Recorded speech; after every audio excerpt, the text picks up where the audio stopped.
You've did well to reach our page so far. Make sure you follow, share, subscribe, and like. We are proud to announce that we've partnered with Core Assist Disability Services.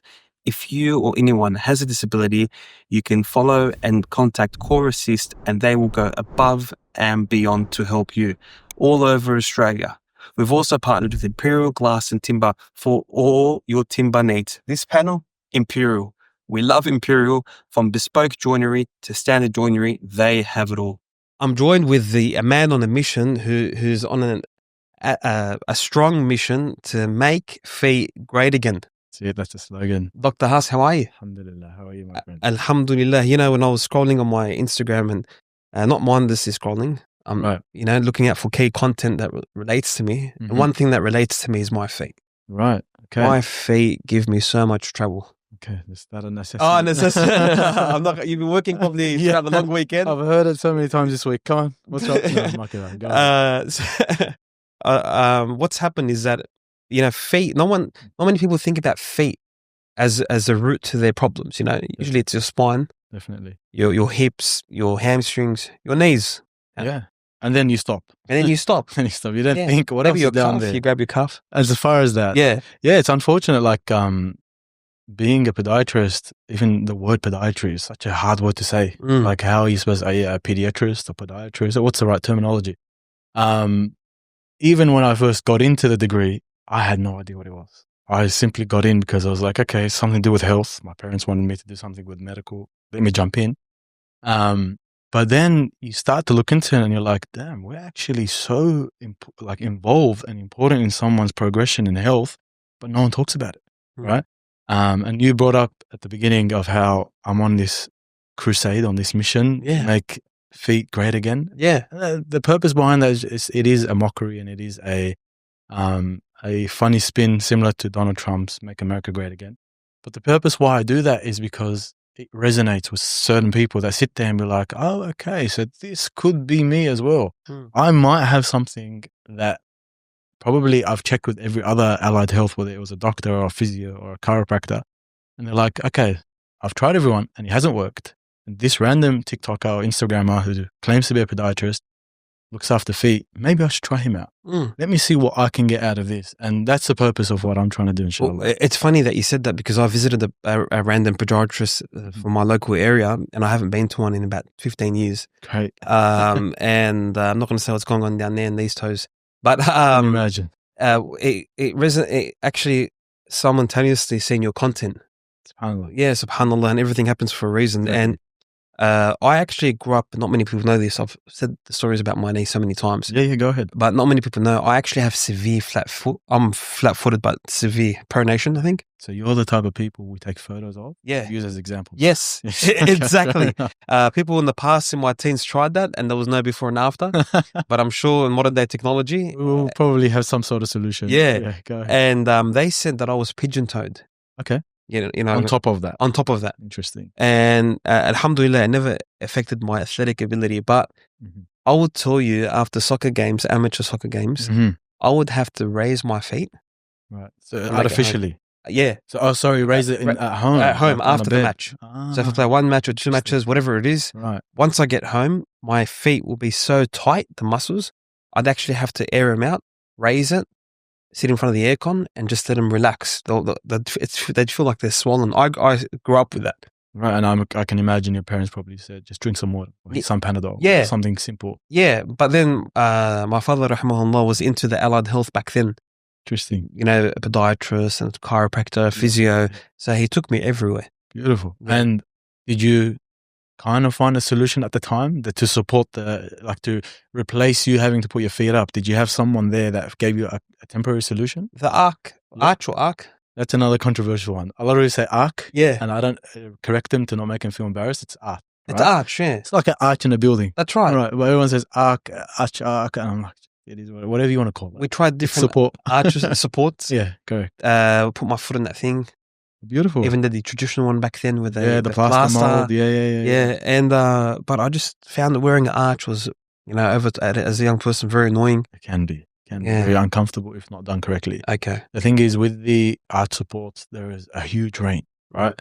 And that's the battle that a lot of podiatrists have is you have a lot of competition out there as far as non-experts or non-professionals that claim to have the same results that we can provide and sell it in like showgrounds. Oh, wow. Like, subhanAllah, I was actually at the Easter show just last weekend, and I was walking past and there was a stall that simply said, 10 minutes, custom-made orthotics relieves all of your pain. Wow. And I was like, okay, let me suss out what's going on here.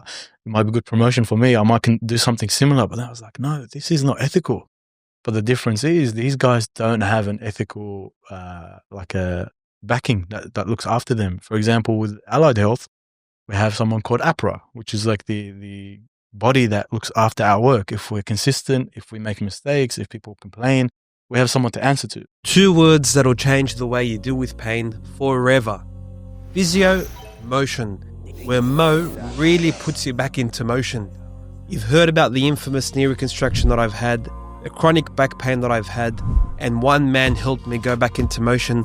Not just that, helped me go back to playing sport when I thought I needed surgery. His name? Physio Motion. Contact him now and mention Chronicles of Faith Podcast, and he will ensure that he gives you a tailored program that suits your needs. Don't feel like you're alone with the rehab, whether it's post-surgery, pre-surgery, back pain, lower leg pain, any type of muscle pain. Physio Motion will get you back into motion. Whereas a random orthotic supplier can give you an arch and say to you, here, this is the podiatry recommended. Are you a podiatrist? No, but it's recommended by a podiatrist. Wear it. And then you have a wrong impression on it, which affects podiatrists who've been studying for X amount of years to build a reputable business, because at the end of the day, you are helping people. But with horror stories like that, it drops everyone's expectations, and they don't go back to it. Like you said, when you were 15, you had a poor experience. Maybe it wasn't a good podiatrist. I'm not going to say if they were great or not. But the thing with arch support, there's so much. There is custom made, non-custom made, heel lifts, additions on the top, additions on the bottom. There's so much additions, but that's the beauty of it. Every single person is different, and every single human is unique. So their foot will automatically be unique as well. So you can't simply have a one-size-fit-all for everyone. Well, just like the amount of muscles in your feet. That's crazy. For a small body part. It's a lot. Even if you're a muscles. size 15 or size 16 as a male.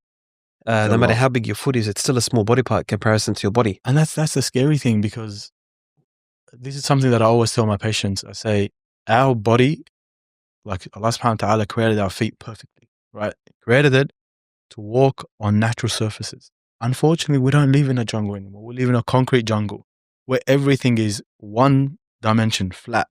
So what ends up happening is the muscles that are designed to move in a different plane are not moving anymore. And as a result, they become weaker. If you don't use it, you lose it. So if you don't use it, you lose it. So ultimately what happens is once you lose it, your foot, that's such a small structure, says, okay, I can't do anything. Let me put problems up somewhere else. Let the knee take the responsibility. Ooh. Let the hip, let the spine. Wow. And before you know it, you've got arthritis. And where did that come from? Because our foundation wasn't stable. And I always say this, and I wish this is a slogan that is consistent. Our feet are the foundation of our body. If our feet are not stable, the building, which is our body, will not be stable as well. Wow. Right? And I'm sure that makes sense, right? Because ultimately, why are you having these knee issues? Why are you having this back issue? If we all have the exact same gravity acting down on us, what is unique to us that's caused me to have back pain but not you back pain? Wow. The opposite, which is the floor, which is the foot, which is the foundation. Once you identify that your foundation is the core to everything, then you can build on it. Unfortunately, a lot of people work backwards and they reverse engineer it. They treat the back, treat the spine, they treat the knee, and they're like, oh man, you've been here for 6 months, we haven't had much progress. Did you look at the foot? Wow. Did you consider that the foot could possibly be responsible? Now, I'm not saying it's for everything, but it's a shame that we don't look at it as much. Yeah, definitely. And that's what caught my eye, inviting you over, and thank you for accepting the invitation. As I said, I'm very humbled in this scenario. Chronicles of Faith is not a small podcast, so I'm very, very grateful to be here. And we grew up, all of us visited the podiatrist, and actually it was a big thing to visit the podiatrist. Perfect. You don't just, I think there's a misconception about podiatrists and foot doctors. is that they just fix your arch or arc or give you support. But, you treat fungi, toenails, ingrowns. Yeah, so the bread and butter for a main podiatrist, for those that are interested in being a podiatrist one day, is there is the glamorous side and the gruesome side. Wow. Right? So the gruesome side is the stuff that you have to wear a mask and you have to wear gloves, and you want to protect yourself more than protecting anyone. And you also want to protect the patient. These things involve, for example, very intricate things like nail issues. SubhanAllah, I had this literally patient last week. She was horrified to show me her toenails. Horrified. And she's in her early 20s. She came with a friend, and I said, okay, would you like to both come in? And she was like, no, my friend can't come in. I go, what do you mean she can't come in? She goes, I don't want her to see my toes. Oh my God. I'm like, what's so bad about your toes? She goes, please don't judge me. Sit here in the room. She had a Band-Aid, like a double-layered Band-Aid. She done at home. And then we unraveled her, and I said, is this what you're scared about? 'Cause obviously, I'm used to it now. But she was in shock. She was like, please don't judge me. I just need the reassurance. What can I do with this? And lo and behold, it was just a fungal nail. To me, it's just a fungal nail. However, to the person, it's their fungal nail. Wow. They want to feel like the whole world revolves around them, and they need the support that someone has to hold their hand and say, it's not as scary as you think it is, right? So that's one aspect. And I said, that's the gruesome side. Sometimes we have people who have diabetes. Now, diabetes is one of the most alarming and most highest raising condition in Australia. A lot of people deal with diabetes. All of our families have sukkar, as we all know, sukkari in the Lebanese, right? Unfortunately, with diabetes, we instantly think, don't eat sugar, you'll be good. That's not as simple as it is. Diabetes, now I'm not a diabetic educator, but the simple things that I normally recommend is watch out for foods that have high contents of sugar. Not your coffees and not your sugars and not your lollies. It's your bread and it's your rice. As Arabs, it is our main staples. That's right. Bread and rice. Mm-hmm. And it's not a coincidence that majority of Arabs have diabetes. And I'm talking about type 2, right? So now we're talking about diabetes, but now you think to yourself, what does that have to do with feet? Allah subhanahu wa ta'ala gives us signals in our body, right? Sometimes with stress, we lose hair, right? With stress, we get pimples. You might get the alopecia. There you go. Whereas with diabetes, one of the first signals that your body is not doing well because of diabetes is your feet lose sensation. So you start to essentially lose the touch sensation on the tips of your toes, right? And unfortunately, I've seen too many cases in the high risk department where they're beyond the point of recovery. They're at a point of now, let's just maintain it. What happens is the toe gets numb and there is no sensation, and they'd walk around, let's just say, in their house barefooted, and a little rock falls underneath. Wow. They have no idea. They can't feel it. Ultimately, there's a blood trail. And someone in their house says, Mum or Dad, what's going on here? They look under their foot. There's a hole, right? With diabetes, and someone who's diabetic, they might know this. Once you have an infection, or if you have a tear in your foot or a hole in your foot, you're highly, highly likely to get an infection to your bone, which can potentially lead to an amputation. And just think about that sentence. Once you get an amputation, you become part of the statistic. Once you're part of the statistic, you're like, how did I get myself here that I lost a toe? I think it's very important that you're raising awareness. It's important regarding this, especially in our cultures. Yeah, and I say this, and I'm not talking from a place of authority. I'm talking from a place of, I just need people to hear this. Definitely. It is so important, especially with diabetes. It's so simple. Sugar, too much. Diabetes raises. That's it, too high. What the effects of diabetes is, you start to get numbness, you get pins and needles, you get constant burning pain. All of these symptoms are just warning you of the potential, which is the worst potential of amputation. What about the if we move on to, for instance, meat? Is it true that overconsumption of meat can cause gout? 100%. I like that you've done your research. Yeah. It's good. All right. So with meat, again, let's attack the Middle Eastern culture and the Polynesian culture as well at the same time. Gout is such a common condition that people don't realize they have. So gout is essentially your kidney cannot break down enough meat produce that you've been eating. So essentially, if you eat a lot of red meat, Mm. or if you eat a lot of fish, or in other cultures, you drink a lot of alcohol, what happens is your kidney cannot filter that content. So there's a content called purine, right? This purine enzyme, or call it what you like, it cannot be broken down at a fast rate. So what does your body decide to do? SubhanAllah, our body likes to adapt. So it says, okay, my kidney cannot take care of this 5 kilos of meat that you ate this week. Let's, instead of putting pressure on the kidney, let's move all of the contents of your fats and your meats all the way down to the furthest away from your kidneys. And what does that happen to be? Your foot. So your foot takes on the responsibility of carrying the acid, which ends up burning your toe.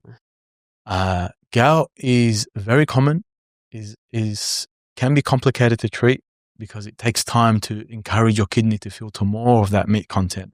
So the main 3 things to avoid when it comes to gout is to avoid eating too much red meat, to avoid eating fish, and alcohol. Those 3 main things, if you avoid those in your diet, you naturally get rid of gout. What about the carnivore diet though?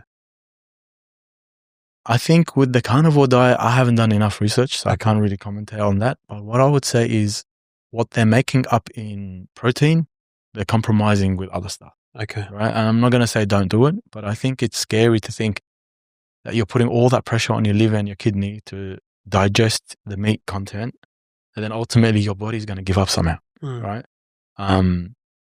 It's very scary, and a lot of people don't know what to do. There are usually 2 types of treatments. A simplistic one, which is, hey, just cut out your meat, cut out your alcohol, cut out your fish, or which is something a bit more long-term, which is here's a tableted medication, will filter out your kidneys.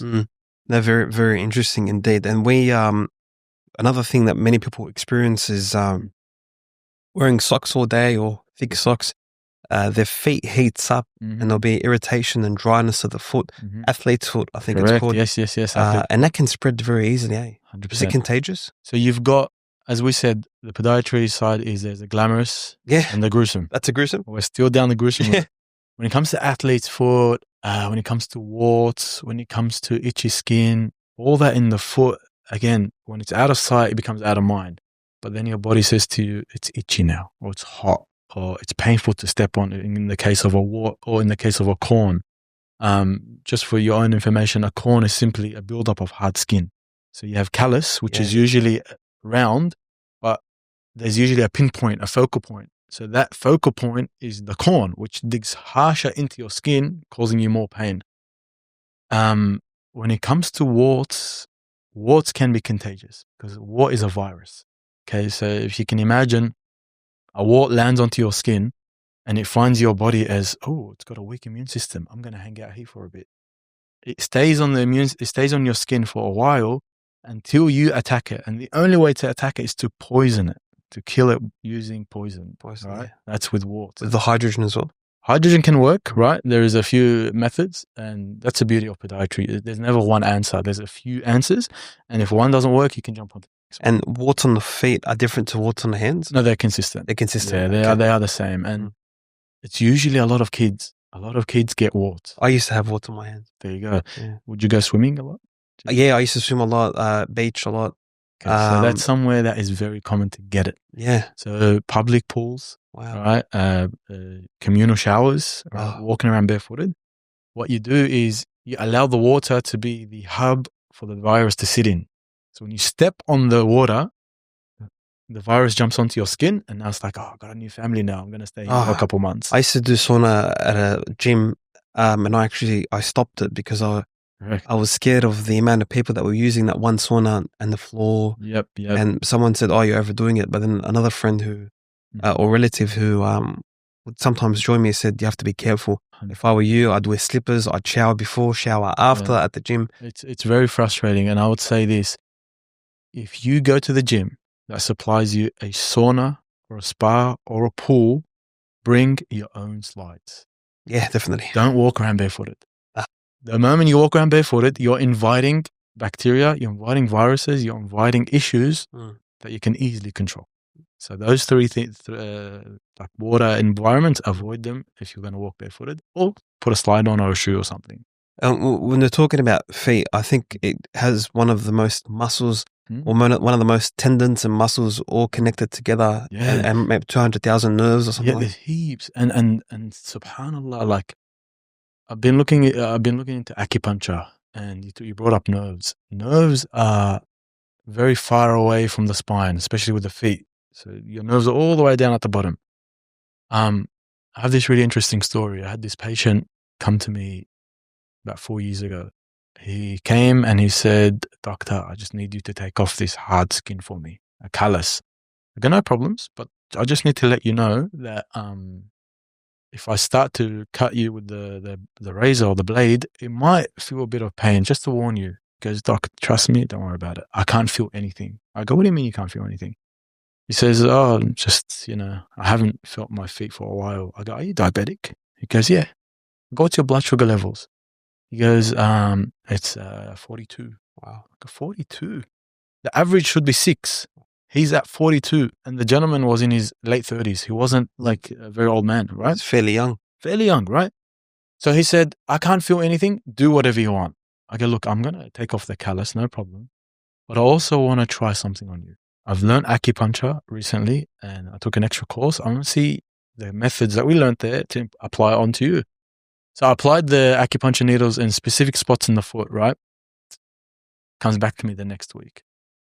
He stood in front of the clinic and he pointed. He goes, "You're not a podiatrist." I'm like, "Oh my God. What happened here? Why did I risk it? I should have just done the callus and sent him off, right?" He goes, "You're not a podiatrist. You're actually an acupuncturist." I go, "Okay, no, but why?" He goes, "For the first time in 10 years, I can feel the carpet under my feet." Allah. After one session. Wow. And I use this story every single time to my patients because it's not a story that I heard. It's a story that I encountered. First-hand evidence. Right? First-hand. And to add to that story, he was scheduled to see me 5 times through Medicare. Medicare gives you 5 visits that you can use on the government. He came to him 4 times. On the 5th time, he wasn't there. I was like, he's probably just got over it or whatever. I traveled from one town to another town because I was working in rural. And subhanAllah, he was there, an hour away from where I originally saw him. I go, "Hey, what are you doing up here?" He goes, "Doc, I won't lie to you. After you done the acupuncture, I was homeless. You done the acupuncture, I was able to drive, and now I'm working." Allah. Before, I was homeless. I had no hope and no one cared about me. And I'm not saying that I'm the reason, but I am just a vessel to encourage him to move on with his life. And it starts with the foot, the foundation of your body. See what I mean? That's treating pain, albeit any allied health practitioner, back pain, physio, chiro, podiatry, it's life-changing. When someone has agony and is, we take by the reasoning in Islam, Allah creates a cure and creates a pain. Correct. However, when we're thirsty, we drink water. So if we're thirsty, we rely on Allah, but we also drink water because the reasoning is the asbab to drink water. The creation of Allah is to cure, quench your thirst. Quench your thirst. And I think one thing you brought up, the agony. Lately, one of the main things that I've been harboring a lot on social media specifically is approaching mums that have kids that have a lot of growing pains, right? This is something that I've been attacking for a long time. Alhamdulillah, I've had call it an epiphany or enlightening period where I was doing a lot of research, and there's a mentor that I was listening to. He's like, "If you listen to me, you would believe me that there is no such thing as growing pains." Can you stop there? Yes. Because one question I was going to ask you, you're a mythbuster. You know why I call you a mythbuster? Tell me. Because you claim, and I want you to support your claim right now, go for it, that there's no such thing as growing pain. There is no such thing. I grew up saying I have growing pain. Not you, your parents told you. Yeah, they did. So you accepted it. Yeah, but I thought it was. Sure. And I was in agony. Sure. And it felt like growing pain. Now, there's a caveat to everything, right? Especially in science, there is no such thing as 100% law. Okay, there is evidence, and then you also have outliers. So sometimes growing pains can be something so specific, albeit cancer, bone growth that is not correct, your muscles are not developing. We'll put that to the side. But the general public, which is the majority of people who visit their doctor, and the mum brings her daughter and says to the doctor, "Doctor, my daughter hasn't been sleeping for 3 days. Every day she wakes up in the middle of the night crying. the doctor, sitting in his chair, would look and be like, how old is she? 3. She'll grow out of it. The mother sits there and says, okay, do I argue with this doctor? He's an expert. He must know, right? Let me leave him. She leaves the room. The night continues. The daughter still cries. But what's the doctor thinking? Oh, she hasn't come back. Means it worked. The patient hasn't come back. I've given her the advice that it's growing pains and she'll get over it. He continues to have the same narrative. Every person that comes through his door, he will say the exact same thing because no one combats him. Here's where I come in, right? I've been doing a bit of research. Now, again, research never stops. You keep on always learning something new. And that's what the Prophet, peace be upon him, says. You pursue knowledge even if it's in China, right? So when it comes to growing pains, what I've recently found is majority of growing pains, again, air quotes, is in the legs. The patients that I've been seeing that come to me complaining of growing pains, we identify that there are always a sabab or a reason why you have this growing pain. Because I always say this, I do not treat the symptoms, I treat the cause. Once I find the cause, the treatment becomes easy, right? So you ask me, how do you bust this myth? Assessments. Because what did I tell you in my narrative, or the story that I just gave? The doctor's sitting. He did not get up and check what's going on with that little girl. He did not get up and check what's happening with that 10-year-old. And does it surprise you that these people that have growing pains convert to adults and still have pain? So when are you going to grow out of it? Wow. Right? Hopefully that makes sense. That right? makes perfect sense. Essentially, my goal isn't to give you that aha moment. It's to get you to realize, oh, I've been told a lie this whole time. And it's not your fault and it's not your parents' fault. It's people who don't care. Because I go back to the scenario. If the doctor is thinking to himself, and I'm generalizing now, there's obviously amazing doctors out there. But if the doctor's thinking to himself, I've seen this exact same case, 5-year-old child complaining of growing pains. I just tell him, drink some water, go to sleep early, have a good diet, you'll be fine. They don't come back to you to argue with you. So you base your evidence on anecdotes and you think it's fine. Whereas lately, my greatest accomplishment to date is when a mum comes to me and says, doctor, thank you. My son can sleep. Albeit it's just one night out of the week that I don't see him. He slept one night and he doesn't complain. I say, alhamdulillah. That's all that matters. Because it's not about stroking my ego and making me feel like I'm right. Yeah. It's to say, I had an idea, I had a purpose, and I had a goal, and I utilized it with this child. And the child has no, then in Iraq, he would say, shinu dhanba, as in what's his fault? He didn't do anything to do that. What's the mum's fault? She has to cop her son crying 6 days out of the 7 weeks.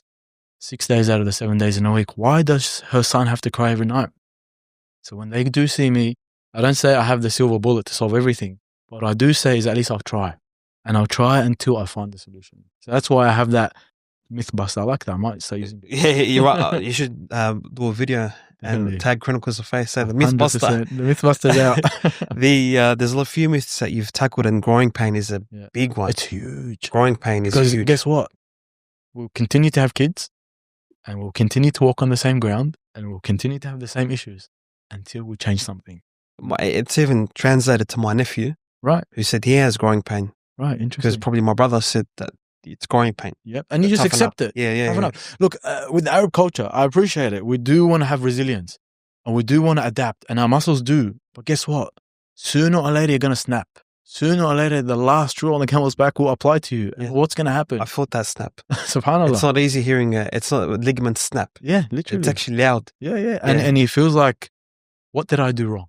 Why did I get this? Like you started the narrative with saying, I was an athlete, right? Who's to know that your journey would not be ending up here? You could have possibly been an athlete professionally. You could have been a Olympian. You could have been an NRL player. Anything could have happened. But because you were not guided correctly, and again, you said to me, I've seen podiatrists, I've seen physios, I've seen allied health, but the limitation of knowledge and the acceptance of being complacent, we accept being complacent. It's true. We allow it until we get the consequences. Well, speaking of that, you just actually triggered a memory. Go for it. Is that in my high school years before I did the surgery, I sprained my ankles about 200 times. Right. There you go. My go. ankle would sprain left, right, and center. Interesting. And then it was full issue of me, but young. Mm-hmm. I'd go and grab. One time we had a futsal tournament, and I Okay. sprained it Yeah. on the way to the tournament. Oh no, you played. I put 5 socks or 6 pairs of socks on. That's new. I haven't heard that one. Yeah, That's amazing. Yeah. and I played, Okay. and How'd you perform?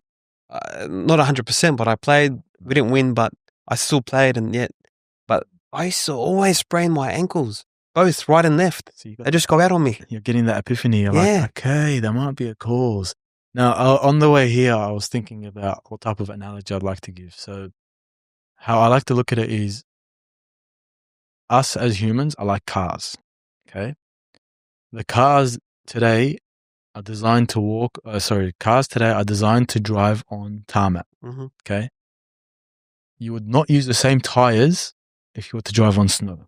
No. What would you do? You'd put a support. Mm. That's the exact same thing with the human foot. Our foot were not designed for these roads. They were not designed for these concrete floors. They were not designed for tiles. Where is your support?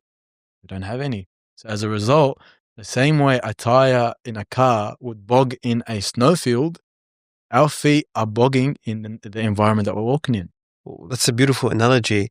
One thing that I used to do, but now it's more common, is that when I'd go to the training ground in winter, soccer Right. season, I'd actually, if people would think I'm crazy, I didn't know what it was, but it felt good. Okay. I'd walk in the dew and the grass Nice. barefooted, Beautiful. but I'd find that soothing sensation. Beautiful. Now, as an adult, there's something called grounding. Correct. Yes. So can you tell us more about grounding? Because Yeah, look, famously in NRL, I think 2018, the New South Wales team had a coach called Brad Fittler.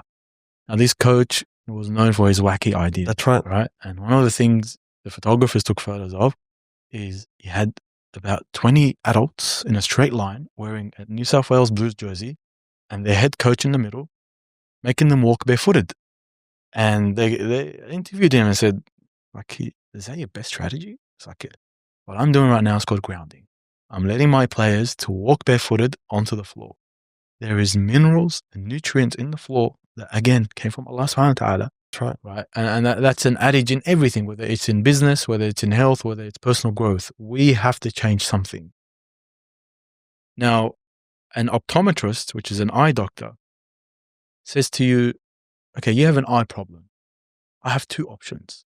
Either I train your eye to be stronger, or I change the environment that your eye looks into. Glasses. I change the environment that your eyes look into.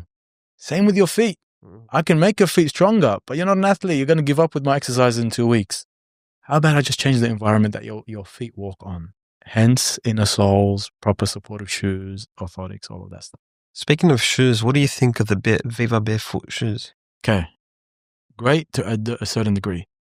If you're grasping what I was trying to say about walking barefooted, it is only good when the environment accepts it. If the environment has the appropriate shock absorbance, such as grass, sand, and soil, go for gold. Be barefooted, wear Viva, or wear anything that is a barefoot friendly. But do not wear a barefoot friendly shoe in concrete, on concrete. Do not wear it, because what happens is you're putting extra load on your feet, and you still believe they have a shoe that's separating you from the ground. But what that ends up doing is you're putting unnecessary pressure on your feet, and that could cause problems. Now, this is a very touchy subject, very controversial. And I appreciate that, because there is no such thing as my opinion and only my opinion. And that's the beauty of life. You can have a way of life. You can accept it and you can try it. And then if you have negative response, that's your personal experience. But a lot of times people swear by barefoot shoes. They're like, I cannot walk around without a barefoot shoe. Be my guest, go for it. But you're probably unique. You're not part of the percentage that says, no, you need support when you walk. Okay. What about the wide shoes? Yeah, definitely. The thing is, one thing that led us to this journey, to be on this podcast, is through social media. Yeah. So like you said, you're scrolling and then one post caught your attention. One post that kind of went semi-viral for me was I went to Kmart. Before I went to Kmart, I'd look at my family's shoes and I'd see my mum wearing this exact same shoe for the last X amount of years, maybe 5 or 6 years. And every time, Mum, why are you wearing these shoes? These are not good for you. These are not good for you. These are not good for you. And I was like, you know what? I want to make a video on this. I wanted to take the shoes off her, but then she doesn't have a pair of shoes. Right? So I go, you know what? I'm going to go to Kmart, pick up these $5 shoes, and let me make a demonstration why shoes need to be good for you. I'd done the video. I uploaded it, didn't think about it. And then ding, ding, ding, ding, ding. I was like, whoa, what's going on?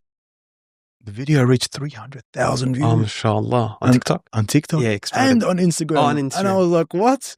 I'm from Auburn. I'm not supposed to be famous. Right? 300,000 views? What are you talking about?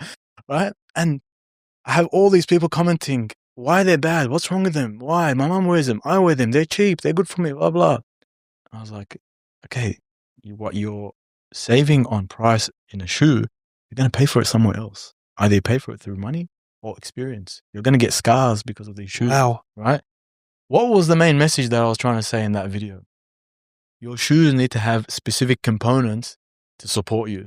One of those components is it needs to be wide, because if you think about it, if you're opening a jar of peanut butter that's very tight, do you want to open it with a clenched hand or with a wide hand? Wide hand. Wide hand. Same with your feet. You want it to be wide. You do not want it to be squashed, because that will lead to poor biomechanics, which also can lead to ingrown toenails, can lead to so much problems. All you had to change is just the width of your shoe.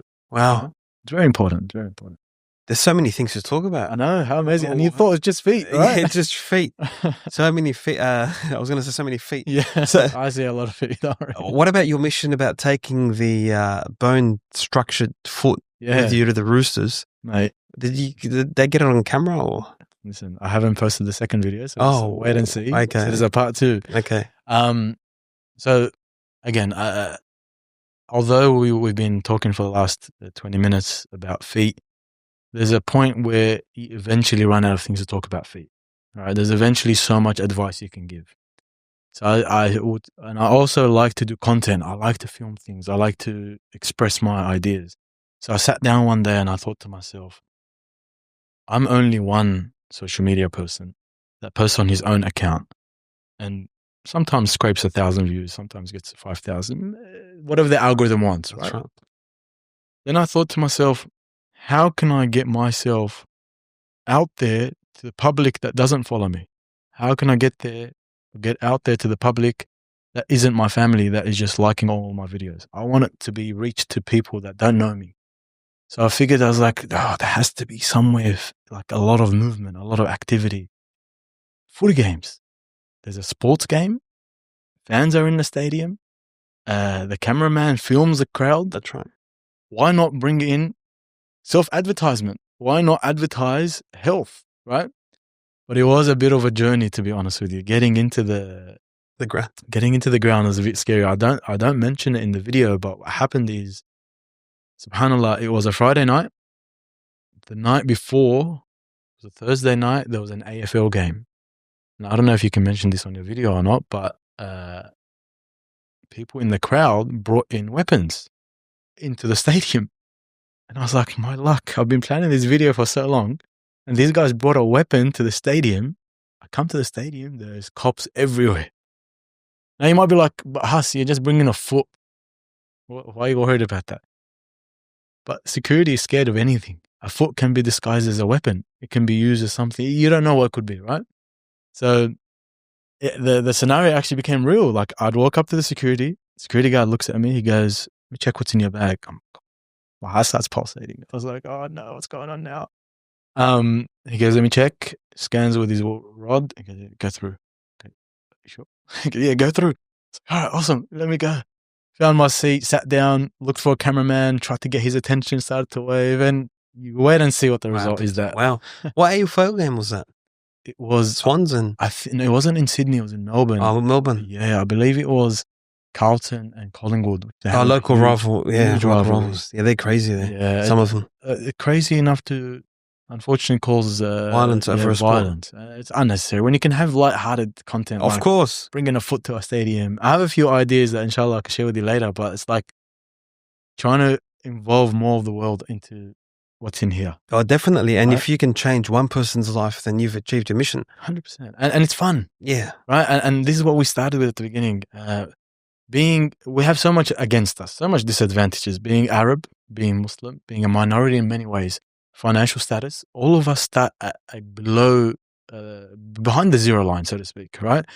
But content creators like yourself, content creators that have made it into social media can give people like me and people that are smaller content creators the vision that, you know what, I can make it if I work hard enough on anything, whether it is being an athlete, whether it's being a doctor, whether it's being the richest man in the world. If you work hard on something, you can get there, and this shouldn't be an obstacle. No, it definitely shouldn't have. It shouldn't be an obstacle at all. And one thing you touched on there was working hard, which also in order to work hard, you need to be consistent in working hard, not just work hard for a month or 2 months and give up. Agree. You need to be consistent throughout the whole process. And what you just touched on is now we're veering away from talking about podiatry, but we're talking about now content creation, right? A lot of gurus and a lot of experts that charge you $1,000 a consult to tell you how to grow your social media account say you need to be consistent. You need to consistently spread your message, because the moment you stop talking, people stop listening. If you want your message to get to the right person at the right time, you need to consistently be talking about it. So I set a small goal to myself, which alhamdulillah I was able to achieve. I said to myself, I want to upload 1 video a day. Simple. Just 1 video a day. If the algorithm wants it, and if Allah subhanahu wa ta'ala ultimately wants this video to reach the right person, it will. But you can't expect to sit and post a crappy video that has no finesse and no meaning and no purpose to automatically get 1 million views. Now, albeit there are people on social media that post the most irrelevant content, whether it is lip syncing or dancing or eating food and just saying this is nice or whatever, like some purposeless content. Those videos do go viral, but the reality of their virality is unnecessary. They don't have any nothing to be tangible or benefit to hold on to. Whereas a video that me and you post, or someone who has a purpose, might get 300 views, but out of that 300, 10 of them care, 20 of them care. Whereas that guy that got 1 million, no one cares. They follow and move on. Yeah, you're just an action to them. I was not a mentor, but someone on social media who I don't know at all. Sure. Before I started this journey, I was following, and he said that trying to aim for perfectionism or trying to become a perfectionist in content creation will always lead you to failing. Interesting. But right, it doesn't mean that you always strive to get better. Fair enough. So if you find the balance of posting content and working on your craft, but not aiming for being that 1 video being perfect, correct, then with time, correct, you'll see yourself grow. What you just said there, let's reel it back a bit on the video that went viral for me, right? So to preface all of this, I went to Kmart, I purchased a shoe, and I filmed a video before that video where it was highly edited. I had this plan for such a long time.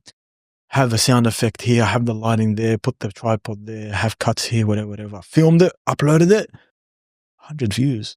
It's like, come on, man, are you serious? I did all of that. As you said, I was trying to be a perfectionist.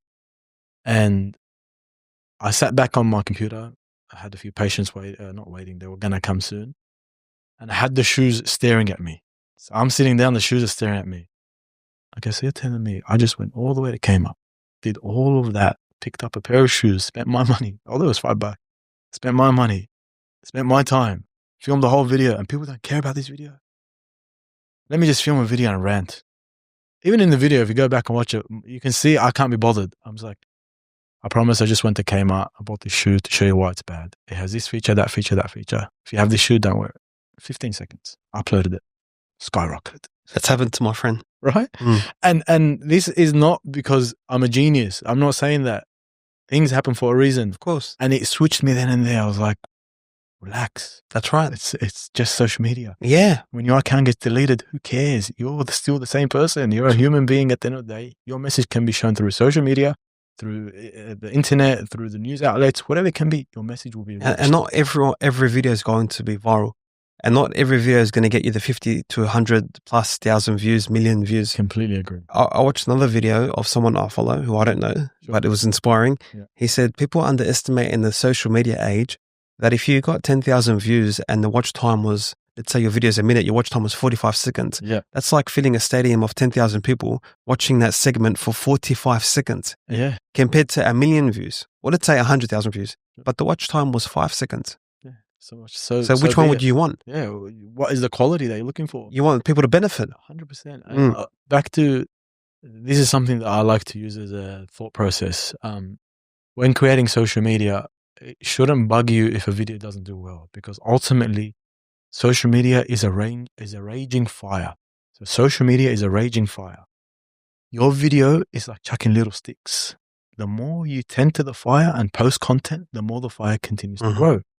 Sooner or later, you chuck a log that blows up your fire, and that's the viral video. So if you have that mentality, you shouldn't be worried that video only got 200 views. Exactly. And think of the long-term goal of shaping people's lives, inspiring people, educating people. To a purpose. Because unfortunately, there's a lot of people that humiliate themselves. That's right. Right?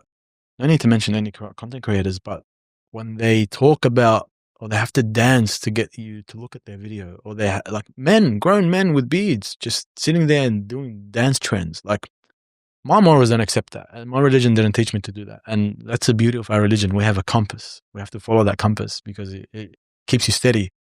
Men or young adults diminishing their credibility, diminishing their morals for views, the entertainment of the other. And at the end of the day, you just want the satisfaction and pleasure of Allah subhanahu wa ta'ala.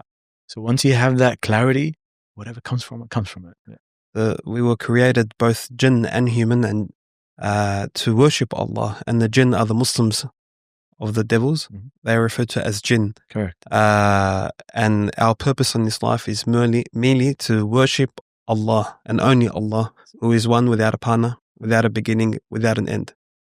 And on that note, Huss, I want you to leave us with one message. If you have foot pain, one, if you're local, how can we locate you? Okay. And two, one piece of advice that'll resonate. When it comes to foot pain, and I would say when it comes to any sort of body pain, do not belittle the foot. The foot keeps you standing. The foot keeps you moving. Your foot is the foundation of your body. The simplest example I'd like to say is if your body was a building, and if there was a crack in the wall in your building, you would not just plaster the crack. You would go see what the foundation is saying. Why did I have this crack? So ultimately, have a look at your feet. Visit your local podiatrist. It doesn't have to be me. It could be any podiatrist in the community. And if you come out of this podcast and say, I saw a podcast and I want to visit you, you can see me. Hopefully you've tagged me. Hopefully. Yeah, definitely. Inshallah. Of course. So yeah, my socials are Dr. Huss. Very straightforward. My clinic is in Auburn, but I also do like to see people outside of Auburn if they can't travel. So you're mobile as well? Yeah, it's just good because a lot of people are sometimes are disabled or older, or can't travel. I also offer that availability to them. But to end on a nice note, I really appreciate this opportunity. No problem. It's really exciting. And I'm happy that there are people out there that are promoting each other. Because as Muslims, we need to be like a certain other group of people. No need to mention who they are. They work with each other and build each other up. We need to do that as well. Definitely. And that's one of the goals of the Chronicles of Faith. Alhamdulillah. Alhamdulillah. Allah yabarik fik. Thank you for coming on. I appreciate it. It's a pleasure. Thank you so much.